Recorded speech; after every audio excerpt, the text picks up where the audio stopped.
Assalamualaikum and Hi guys! welcome back to our channel. I'm your host Maizatul Husni. And I am Fatim Fatiha. So guys, tonight we are back to talk about one of the biggest multinational company in the world, which is Bridgestone.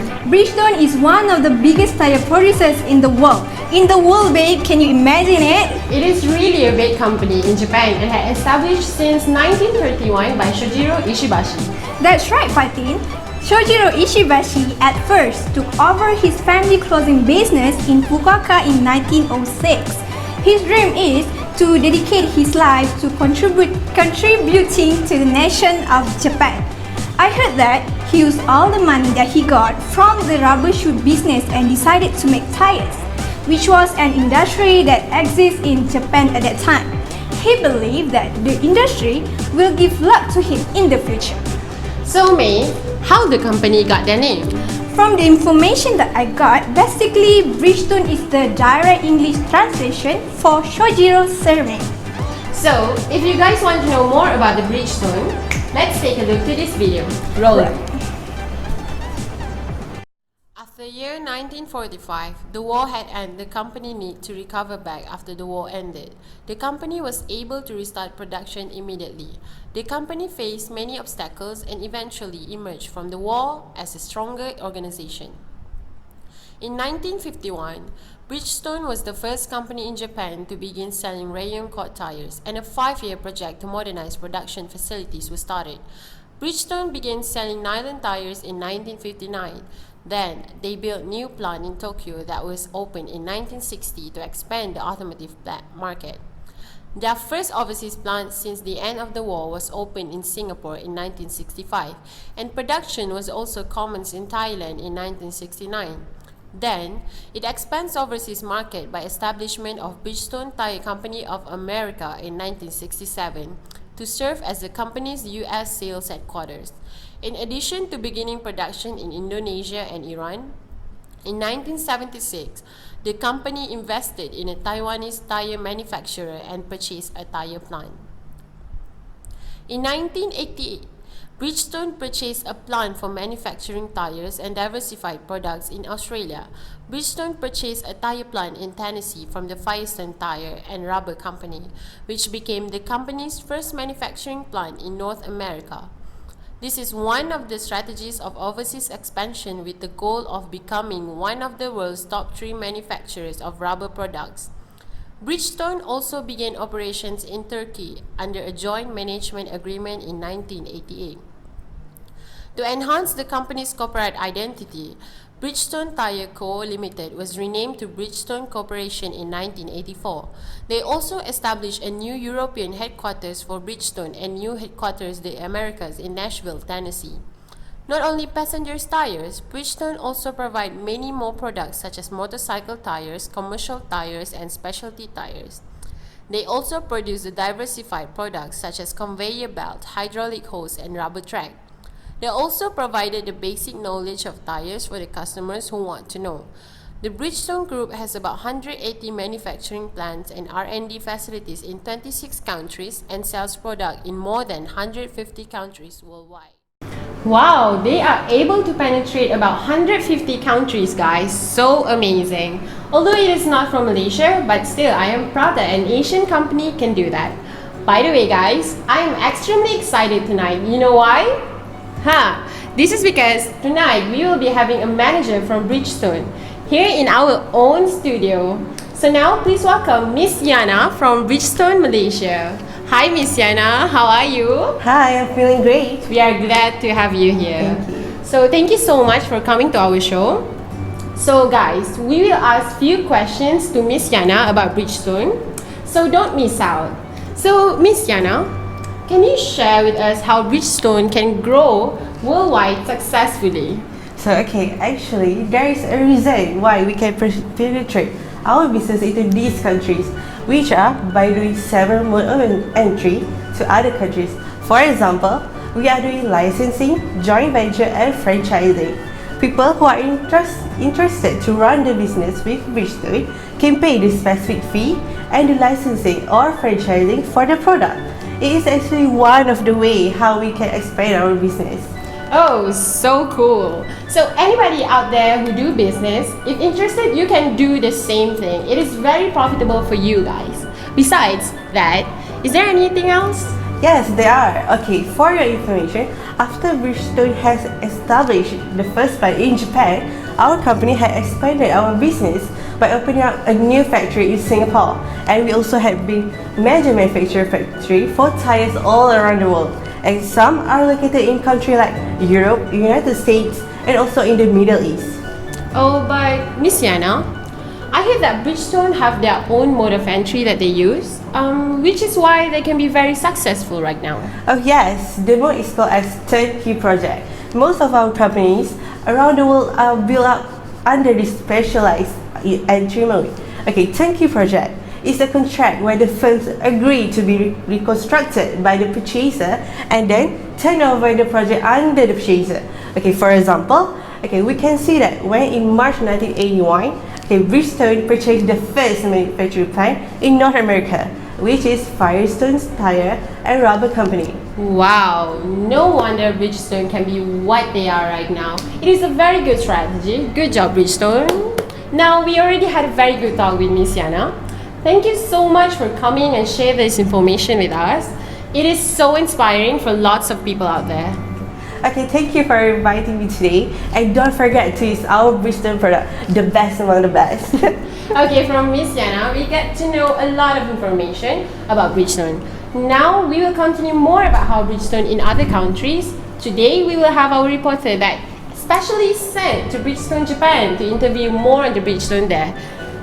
Reporter B. Thank you, Mai and Fatin at the studio. Today, I'm here at the Kyobashi, Tokyo, where the headquarters of the Bridgestone is located. Right now, it's winter season, so I'm freezing right now. So with me here, I specially brought to you Miss Yoko, one of the managers in the Bridgestone Japan. Arigatou gozaimasu. So actually, what are the distribution strategies of the Bridgestone company? So actually, we have different distribution strategy between host and home country. So for home country, which is Japan itself, we use direct distribution and also indirect distribution. Oh, is there any example, Miss Yoko?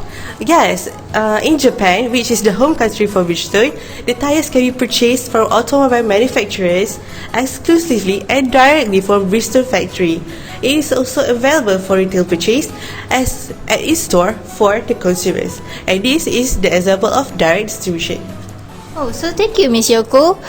So just now you mentioned about the home country. What about the host country? For the host country, we are using indirect distribution and intensive distribution and also selective distribution. Intensive and selective? How does it work, Miss Yoko? Okay, for the intensive is the marketing strategy under which a company sells through as many outlets as possible. While for the selective, we can see it mostly in the United States, where there are more than 2,000 retail stores where the consumers can get their Bridgestone tires. While in the Europe, the Middle East and Europe, there are over 2,600 outlets across this country and through many different retail partners. So those are the strategies that have been used by the Bridgestone in order for them to achieve their goal. So thank you, Miss Yoko. Arigato hai. So let's go back to the studio. Oh, we look so excited to be there. I think, Fatin, one day I want to change my position with reporter B so that I also can travel like her. So lucky. Me too, but yeah, we still need to continue our work here. So guys, few days before, we had sent our reporter to 2 different countries to identify the difference of trade barriers and also the opportunity between these 2 nations. Yes, so one of them will be at our beloved country, which is in Malaysia, and another one will be in USA. So guys, let's check it out. Hi, Assalamualaikum to all of you. So now I'm at the headquarters of Bridgestone Malaysia in Subang Jaya. So beside me is Encik Haikal. He is one of the managers here. Hi Encik Haikal, glad to see you. Hi. Okay, so Encik Haikal, how long have you been working at the Bridgestone Malaysia? I already work here for almost 12 years. Wow, that's quite a long time, Mr. Haikal. Okay, so today we would like to know about one of the trading opportunities and also the trading barriers here in Malaysia. So what are they? Okay, basically we know that most of our people love to purchase imported car, especially when it's import from Japan, such as Honda or Toyota. So it gives us advantages as this car will come with our brand name of our tire. So it is like piggyback system. This car are imported here and purchased by our people, which will include the purchase of our tire. But we also face a few barriers. One of it is Malaysia has adopted in liberal trade policies and puts a high emphasis on regional and bilateral trade agreements.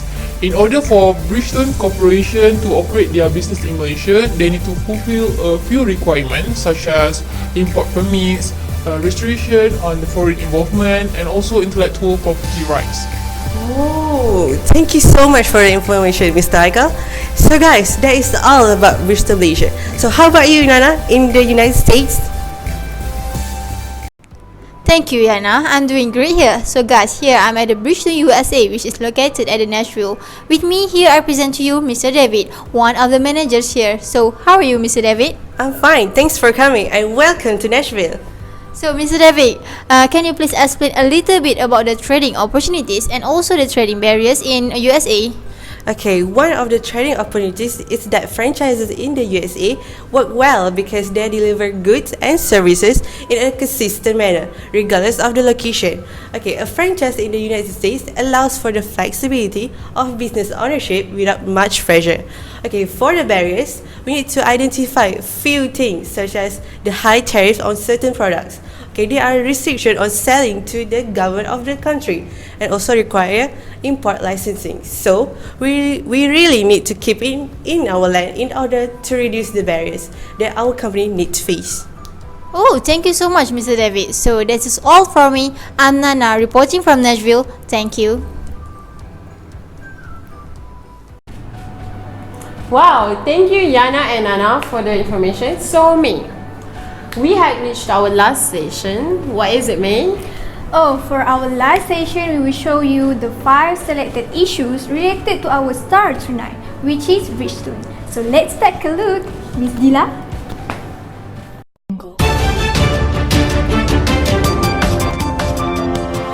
Assalamualaikum and hi guys, I'm Lila. So now I will briefly show you guys 5 selected issues related to Bridgestone. So for the first issue is about Bridgestone announced massive tire recall. This case happened in 2000 in America. It said that there are hundreds of accidents and there were at least 46 deaths happen. And it is because of the problem with the tread on the tire that were produced by Bridgestone.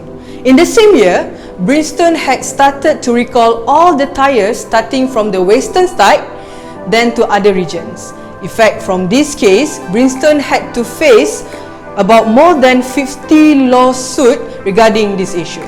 So, for the second issue is about Bridgestone win tire design right infringement lawsuit in China. In September 2015, Bridgestone had filed the lawsuit with the Beijing Intellectual Property Court.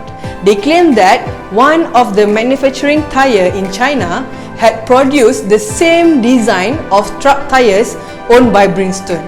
In January 2019, the court upheld Bridgestone's claim and ordered Shangtai Group to pay Bridgestone damage in the amount of 10 million Chinese yen. After all the inspection and judgment had done, finally Bridgestone had win the lawsuit. Okay, let's move on to the third issue.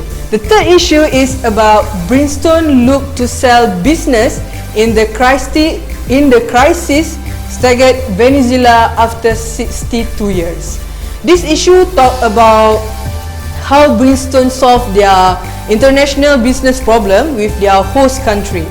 It is said that the tire maker Bridgestone America will sell all their assets in Venezuela to Grupo Carmen, a local industrialist. Bridgestone says the sale will have no financial impact because it already have written off its investment in the crisis-wrecked country. This happened is because of the runaway inflation and also strict currency control. The company will be called Alice Pneumáticos de Venezuela. So, for the fourth issue is Bridgestone to reveal new flat solution at truck show. On May 2019, a new commercial flat solution will serve as a centerpiece of the Bridgestone and bandage stand at this year's Brisbane Truck Show. The managing director of Bridgestone Australia and also New Zealand says that they have been continually evolving its commercial solution over the past few years, and that they are ready to launch the new offering at the Brisbane Truck Show. So, for the last issue is Bridgestone versus Bridgestone.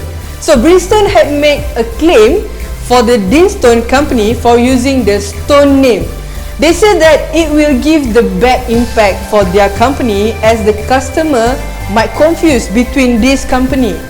However, they failed the claim as their evidence are not strong enough.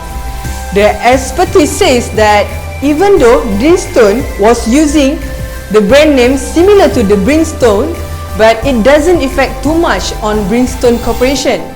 This is because Bridgestone is a huge company and already have their loyal customer in the market. In conclusion, IPOS said that Bridgestone failed their claims. So, these are all the 5 issues related to the Bridgestone. And bye! Before we end our show tonight, we would like to thank you guys for tuning in tonight, and please don't forget to subscribe to our channel, and I hope you guys gain a lot of information from today's episode. We hope to see you guys in our next episode. See you later. Bye!